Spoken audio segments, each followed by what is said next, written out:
Hello friends, आज हम राखी से जुड़ी हुई कुछ जानकारियां शेयर करेंगे। राखी हिंदू धर्म का सबसे पौराणिक, सबसे एक प्राचीनतम त्योहारों में से एक है।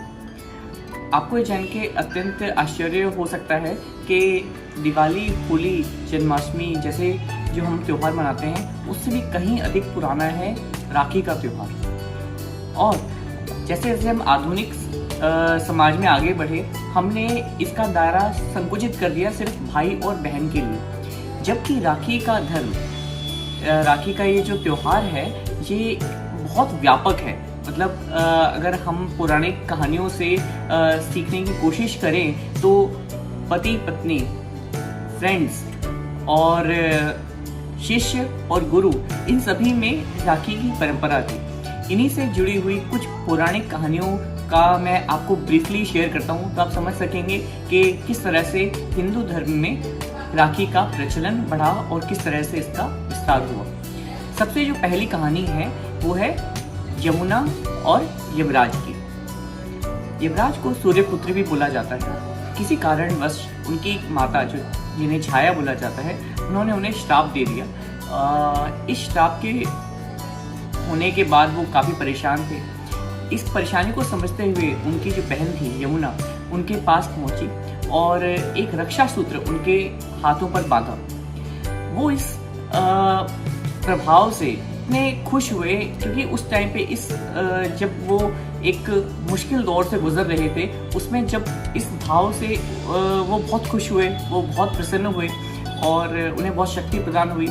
और उन्होंने ये आशीर्वाद दिया अपनी बहन को कि जो भी भाई अपनी बहन से ये रक्षा सूत्र इस दिन बंधवाएगा तो उसको एक मुक्ति की प्राप्ति हो जाएगी। ये हमारी पहली कहानी रही। दूसरी कहानी है जब पत्नी ने पति को राखी बांधी थी।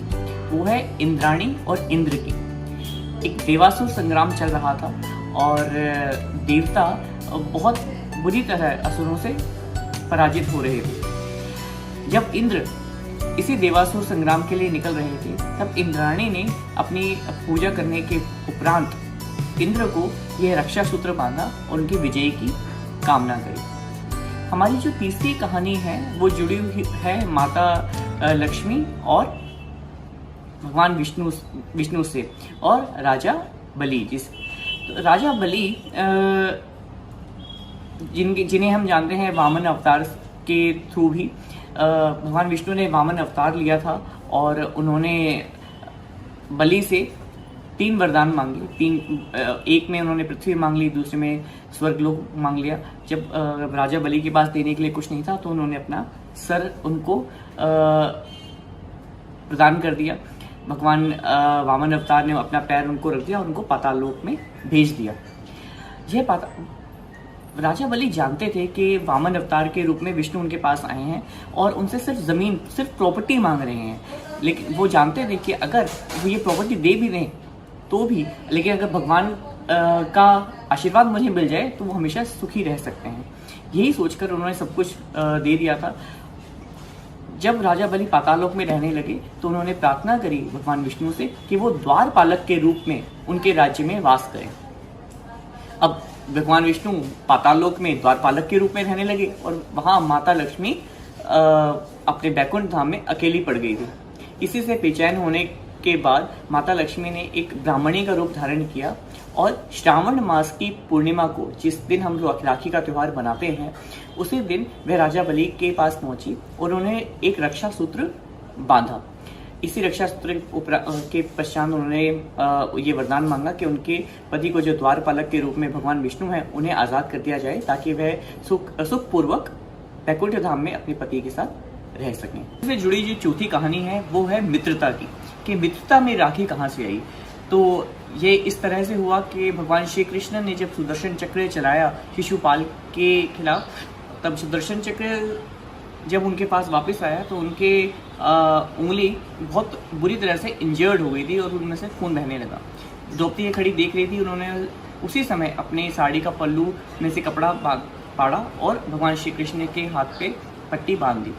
इससे वो इतने अभिभूत हो गए और उन्होंने वचन दिया कि द्रौपदी को कि वो जीवन में कभी भी किसी भी परेशानी में हो तो उनके स्मरण मात्र से ही भगवान श्री कृष्ण उनके साथ सामने उपस्थित हो जाएंगे, उनको हर परेशानी से दूर रखेंगे।